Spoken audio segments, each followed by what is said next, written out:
Welcome to Writing the Wrong Way, where we talk about how writing works, how writers work, and how the best writers risk being strange. And sometimes, particularly lately, we talk about grants. So this is sort of the how writers work, one of the professionalization things, especially in a country like Canada, where you've got a lot of grant organizations, and you've got, from time to time, you'll have a lot or a bit of grant money on the line. So it depends on the government and whatnot. But Lyndon Radchenka is here with me again to talk a bit more about grants. And you wanted Lyndon to talk about the background sort of area or the artistic development. Can you talk a little bit about what this is before we get into it? Yeah, so this is probably the last major section of the Canada Council Arts Grant application that we haven't talked about yet. And it's sort of an amorphous subject, so it's a little bit more difficult to pin it down in the same way that we have with like budgeting. But the quote or the question itself from the application, and I'm just going to read out what the section says, and it's how will this project contribute to your or your group's artistic development or advance your artistic practice? And consider the following questions. What type of artistic risks are you taking? Are you exploring a traditional artistic practice in a new way? Will you be using technology or a venue in an innovative way? And does the project involve other areas of artistic exploration or innovation? And I think we touched on this a little bit in our very first episode on grants, but I thought it would be good to circle back and maybe look at some of the ways that we've approached this in the past. So then I want to bind up in this too, though, is in other grants, like the Manitoba Arts Council. Yeah, for municipal or provincial grants, so whatever it is in precisely where you are. Sometimes what you'll see is a section of the grant that it's like ask about your background and what has led you to this part of this project. It'll say things like that. Sometimes they just call it background. But what people get very confused about that part, in particular because they usually have already submitted a resume. So typically in order to be eligible to apply for these grants, you'll submit like a artistic resume or a CV or something. And then they'll ask you in the grant, like, what's your background? And people they'll just like copy paste stuff from their resume or repeat those points. That is not what they want you to do. They already have that information and they have it in your bulleted list or whatever. What they're looking for is narrative. And so whether it's talking about your background that's led you to this point, or whether it's more about like the artistic development, what's innovative about your project that they want you to spell out. The point here is that you need to make sure that this grant is really meant to be structured like a story. This is a story of how you came to this point in your career, what you're trying to do at this point in your career, and why it matters going forward in your career. And you really need to think through, like, if you're covering like what happened up to this point. So I really like in the artistic development section or in the background section, whatever section it is, I like to sort of cherry pick moments or things that I've done in the past that kind of have led me to this point artistically. And then I like to explain a little bit about like kind of here's the before and after. Like before I started this project, here's kind of where my path was and what was I doing in my career and what kind of led me from one place to the next. After this thing's done, here's sort of the path forward from this point.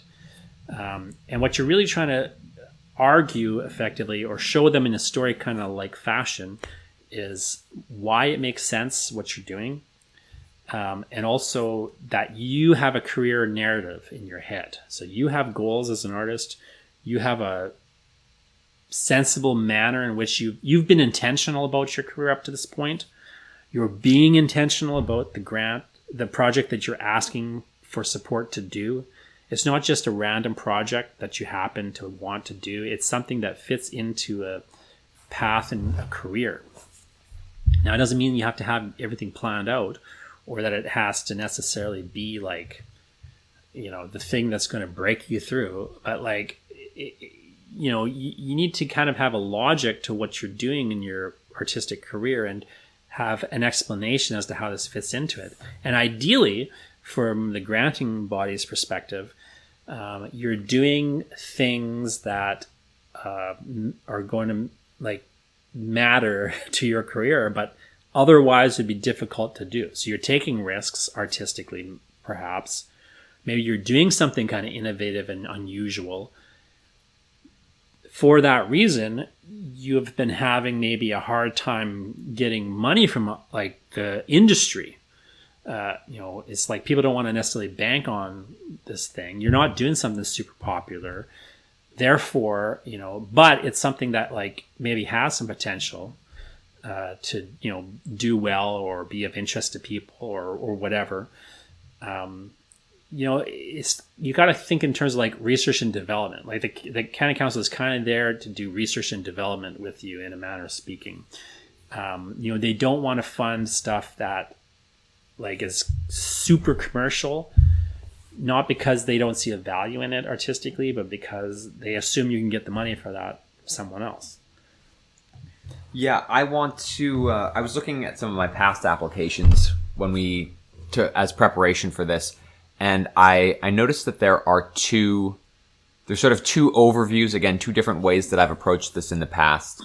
But I find that this is really a good section for you to, for lack of a better term, brag about yourself a little bit. It's really a place where you can give yourself your artistic viability so that when the granting bodies are looking at your application, they can see, oh, this person has completed work before, or it, I don't remember what the name of the section of the scoring is where you're looking at your artistic viability. Feasibility. Feasibility. Thank you. That's the word that I was looking for. It's a good place for you to establish your feasibility if the granting body gives you money. So you can essentially say, I've done work before. You can believe that I'm going to finish it this time. But it's also that impact thing of like, here's why this matters to my career or to the larger industry. Like, hey, nobody out there is doing something weird like this. I'm going to do it. Give me some money. Once I've done it, not only will I have done it and it will have mattered to me, but like other people will have like an example. Or I will have maybe done something. Again, they're talking about technology and what are the things. If you're doing something strange with technology or experimenting with technology, possibly for that reason, you're going to be a dismal failure. But potentially you're going to pave the way for other people. That's often the case with artistic development, right? The first person who does something absolutely fails miserably at it, but they open the door for other people to try to build off that. That's how it works in arts all the time, and it can be very problematic for the artist who has failed and doesn't have the safety net of a grant, let's say. So when I've approached this section before, as I said, there's two ways that I've done it. I don't know if this is the correct terminology for it, but I've approached it from a micro level and a macro level. And what I mean by that is, in one application that I was successful in, I treated this section as a grand overview of my artistic projects in the past, which for me was self-publishing my first graphic novel and then having it be republished by a publisher. I then had a anthology collection published in which I worked with a series of different artists, and I would take this section to then explain those two projects, explain some of the projects that have stemmed with those artists further, and then I would wrap it up by saying, now I and one of these artists have teamed up to do a full graphic novel and sort of take our collaboration to the next level. I'm seeking funding to develop this project as a whole. And that's what I would consider sort of the bird's eye view approach to this section. The other approach that I've taken has been for a project that we've received funding for multiple stages of the same project, in which I've gone in and used this section to say, I received funding for the first stage of this project, which we then completed. And we received funding for the second stage of this project, and we completed it then. And now I'm looking for funding for the third stage of this project. This is what that stage is. This is why it's different. This is why it's sort of the next step or the next evolution of this project and of us as creatives. And this is why we're seeking this money. You should fund this stage of the project now. Yeah, and I will often tackle it from a more artistic standpoint. So I'll say things like, my first book was a choose your own adventure science fiction poetry book. My second book was plays that were impossible to produce. My third book was short fictions in kind of a poetic form that blended like prose poetry and essay writing. I did a short story book that was also an experimental novel where, like, even though the stories were disconnected and in different genres, it had kind of a frame narrative and then built from one thing to the other. So I'm kind of like summarizing my background a little bit, and I'm just cherry picking things from my publishing history there. Then I will say something like, here's what what I like to do. My enduring like artistic thing that I pursue is unconventional narrative voices. So I like unconventional narrative voices, strange narrators, weird, experimental narration. I'll say, here's what I'm doing in the current project along those lines. Because I'm doing that, I'm working in really experimental fiction, which few Canadian authors are currently doing. This was a big thing that Canadian authors were doing, and they stopped doing it by and large. I'm one of the last people who's out there doing experimental prose fiction in Canada. Now, there are other people, but there's not that many of us right now. For this reason, I'm taking the hit commercially as I pursue doing unconventional narrative voices, which is something that then, therefore, other writers can come look at, like, here's like what works and doesn't work when you do this kind of unconventional narrative voice. Like, there's not really another example for some of the stuff that I'm doing. So when that's the case, I try to really point it out, right? So, like, for example, one of the books that I'm doing right now is written in both the first and the third person concurrently. The main character's name is I.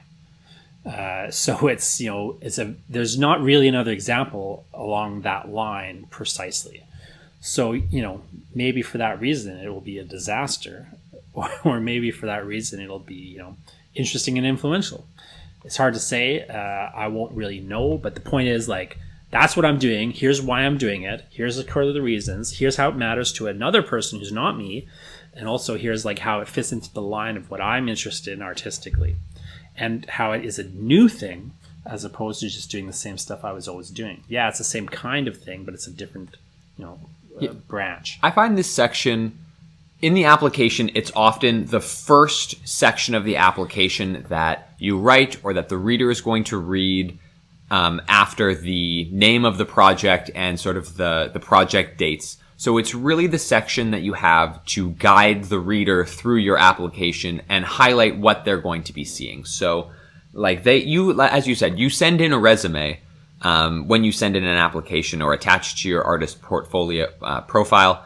But this is really the section where you want to highlight the parts of the resume that matter. I essentially approach it in a way that I assume the granting body is not going to read my resume or is not going to understand what is on my resume or what's important. So I use this section to highlight the things that really matter there as they pertain to this project, and guide all of the sections that are going to come next. So you can even use this part of your application to highlight the support material that the reader is going to see. If you've done previous work with this artist, you can frame in short what the project description is going to look like, which is the in-depth explanation of what your project is. It's really the place where you're setting the stage for the jury, where you're establishing yourself as a creative with credibility to carry through this project and explain how the project description is the next step of all of the work that you're summarizing in this part of your application. Yeah, that's a good way to put it. But you're also, for me, like, I'm also thinking of, I mean, I'm a person who has done, like I say, these kind of hybridized books. So, I've got like a poetry book that kind of is also plays. I've got like a, poetry book that's also sort of an experimental novel. I've got like a short story book that's also kind of a novel. I've got, all these weird kind of things. No, like the jury hasn't read them. Like I'm also not a person who's famous, right? So it's not like I, won the Giller Prize and everyone read my book. So I'm kind of like, I'm using the example of like, hey, you may not know who I am, but here's the things I've done, and here's how you should look at those things. Here's an example of this. People don't necessarily consider this to be a poetry book, but I think or to be a short story book, but I think of it as a short story book, kind of thing. And it's like, so you almost are kind of building your background for them in a manner of speaking. Yeah, this is the section where you explain to the jury who you are, because you don't have another place in the application to do it. Yeah, they can just look at your resume, but like, what does that mean to them? And like, what do you want them to look at also? Like, I'll point out like, hey, I won an award for short fiction. It's not crazy that I would move into comics, for example. And I use it as an example to highlight previous grants that I've received for other projects or similar projects, and use it to show that I can be trusted with this money to do what I'm supposed to do. Or like you say, like you said, like indicate why you're asking for the grant in a clearer fashion. Like, so with the eye collector, one of the things we were doing was I was saying in the more recent stage of the project, for those grants, I was saying, look, we have Heavy Metal as a publisher on this project, but we don't want to ask them for a bunch of money to support this project, because then we would have to sell off the IP to them. And also then we get all this editorial from them. They'd, suddenly have a bunch of money on the line, and they'd be telling us to make it less weird. Now, maybe they really wouldn't, because Heavy Metal likes weird things, but that's a pretty typical thing for a publisher. If they've got a bunch of money on the line, now they're worried about their money, Whereas if they're just kind of collecting money, they just have money on the line when they're publishing it, but it's not the same as if they paid you $1 million advance. So, right. So we're literally like,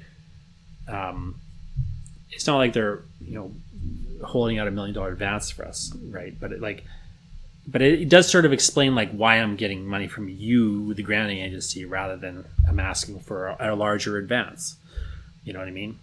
Like I in my career have consistently taken small or refused advances because I don't want to have to earn out the advance. I want to just, I just want royalties. This is also a section where in the past I've used it to explain some of the funding decisions I've made in a more expanded role than you can later in the application. So, in comics, for comics, I've used this section to say, I'm going to pay the artist this amount of money. It takes them this amount of time to do a page. This is why we're asking for this amount. It's going to allow them to take time away from their work. Or if I'm paying myself a page rate, it takes me this amount of time to do this. Plus, then I have to revise it when it comes through, or when the art page comes back from the artist, and it takes me then this long to letter it and prepare it for print. These are the sorts of things, or the place where you would be able to sort of slip in this information in a way that it makes sense with explaining the project without taking away space in your later project description, which is more of an artistic merit place. Yeah, although I would say, so one, what you just said is correct. This is an amorphous area where, because it's kind of less defined than other places, you can kind of slip things in that you maybe want to say but don't have another spot to say it. So I kind of like the amorphous nature of it.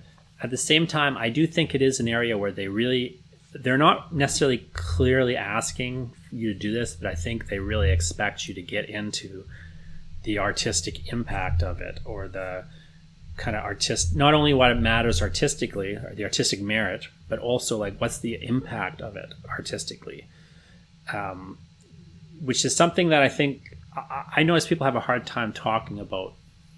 But I feel like if you're doing a project, my just personal belief is that if I'm doing an artistic project, I want to be thinking about like why it matters to me, but also why it might matter to another person, especially to another writer.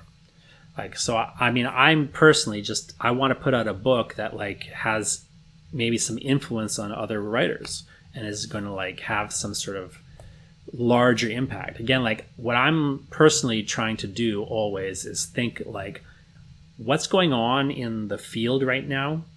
I want to not do that. You know, like I'm very much like in that place where I really want to just figure out what I can do that other people aren't doing. And there's like a way in which I think that's smart for having a longer term career. It can be hard in the short term to not be on trend. But I think ultimately it makes more sense in the long term.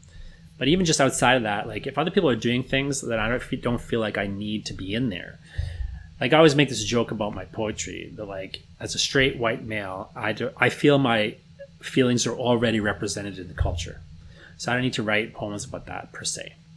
But, you know, so it's a bit of a joke, but it's also like there's a serious side of that where it's like, you know, what value am I adding to the culture by, you know, saying things that other Elon Musk is saying, you know, or whatever.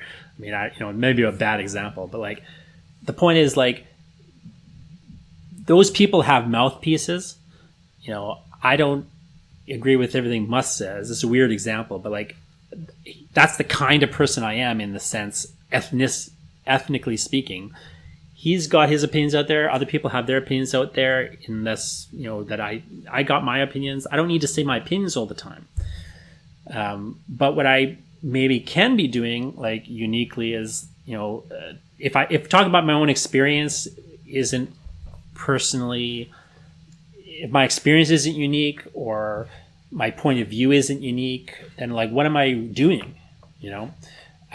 I need to like find the thing that's unique, or at least like more unique to me, you know. So if I'm looking at like, you know, if I'm looking at other people's books, I'm in the bookstore and I'm looking around, it's like, well, where's the shelf that I would fit on? You know, I need to kind of like, I like to keep moving from shelf to shelf, if that makes sense. This is also, and that's a good point. And to go back to what you said about artistic impact, this is the section where I always wrap up with, if I get funding and finish this project, what does it do for me?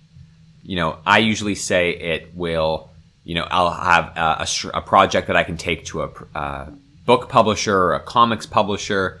I'm sure there are other forms of that answer, but really it's the point where you have to say, if you fund me, this is what I get out of it at the end.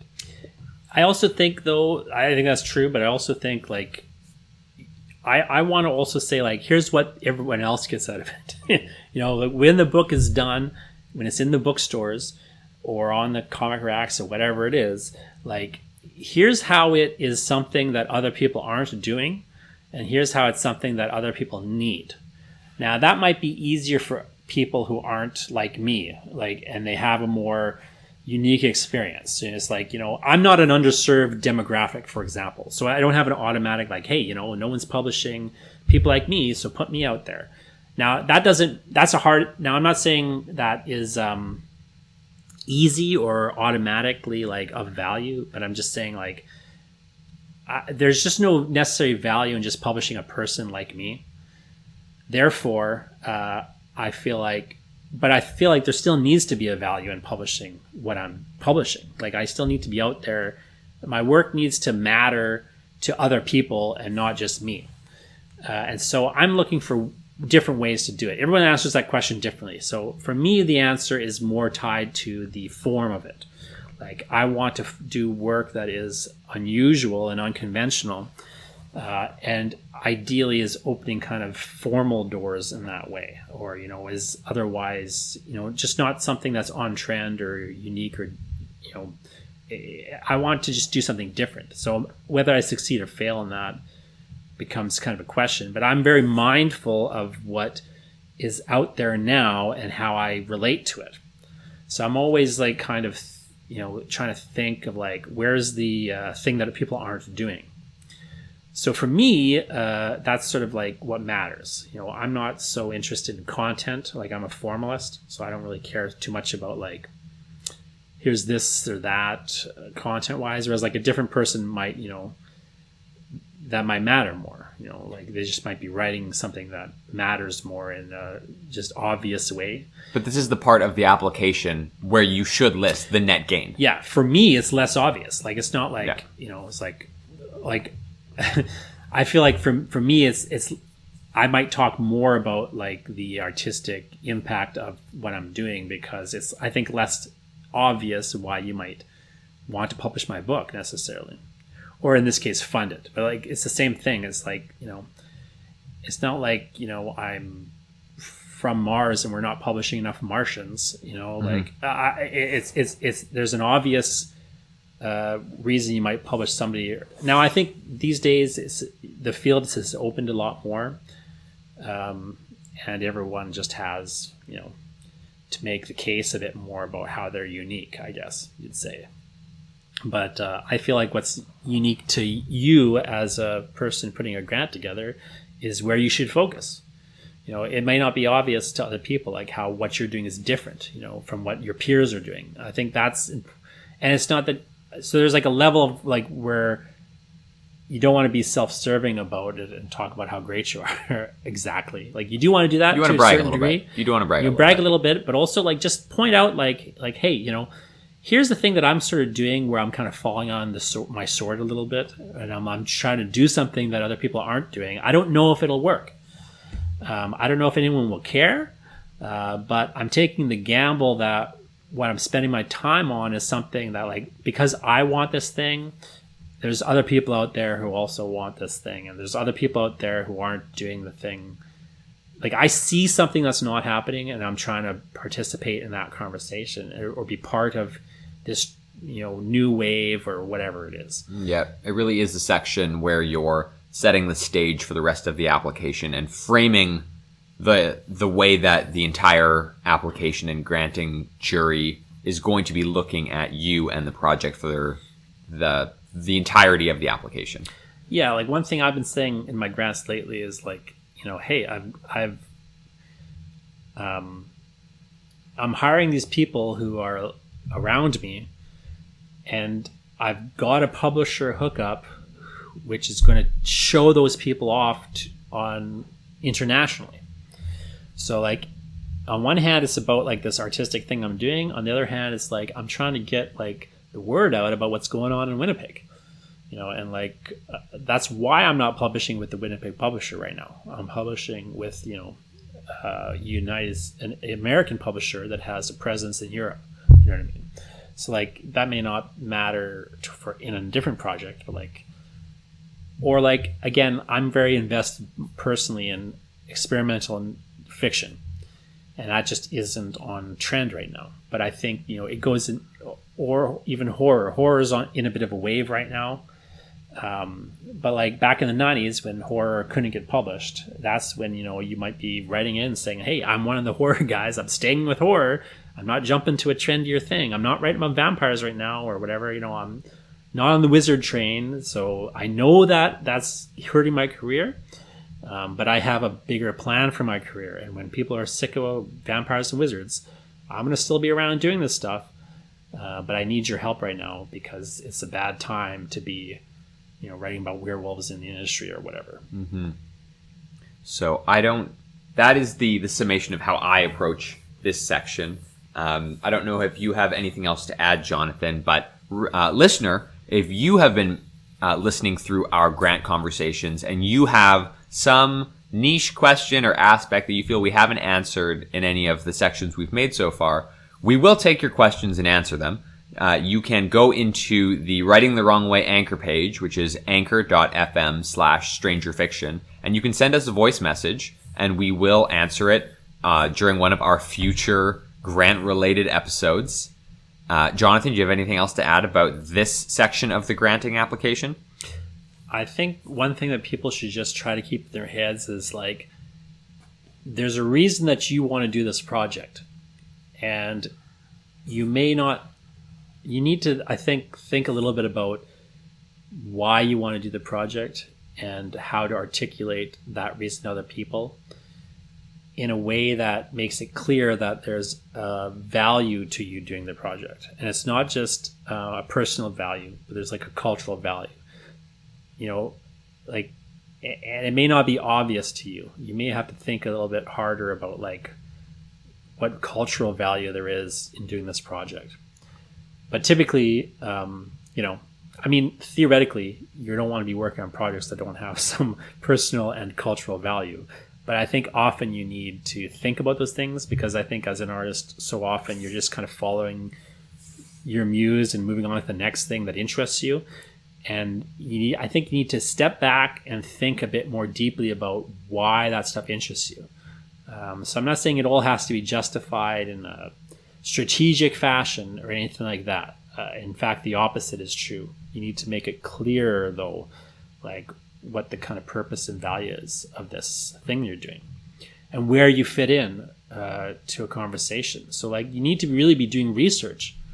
I think something that people really don't think enough about in these grants is just what research they should have already done.